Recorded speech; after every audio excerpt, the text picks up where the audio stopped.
தோட்ட எல்லையை மாற்றி அமைத்ததால் பக்கத்து தோட்டக்காரர் படுகொலை, வரப்பு வெட்டியதில் தகராறு, பட்டப்பகலில் விவசாயி கொலை முயற்சி என்று பல நாட்கள் நீங்கள் செய்தித்தாளில் வாசித்திருப்பீர்கள். உண்மை பிரச்சனை என்ன?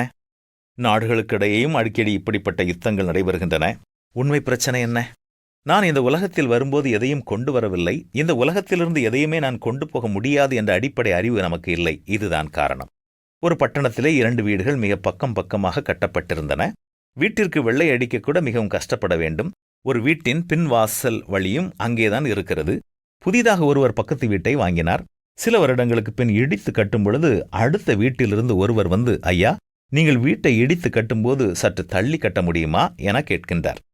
அவர்களது சொல்லுக்கு இணங்க 2 அடி தள்ளி கட்டினார்கள். இதனால் இவர்களுக்கு சுமார் 80 சதுர அடிகள் நஷ்டம்தான். என்றாலும் அந்த குடும்பங்களுக்கிடையே இன்றும் உறுதியான அன்பு நிலைத்திருக்கிறது.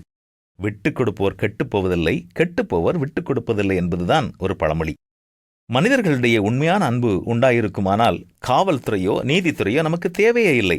மகிழ்ச்சியோடு இருப்பதும் உயிரோடு இருக்கையில் நன்மை செய்வதுமே அல்லாமல் வேறொரு நன்மையும் மனிதனுக்கு இல்லை என்பதை புரிந்து கொள்வோமா? அன்புக்கு பொறாமை இல்லை. அன்பு எதையும் தாங்கும். அன்பு தீங்கு நினைக்காது. அன்பு திரளான பாவங்களை மூடும். என்ன, நாமும் கடைபிடிப்போமா?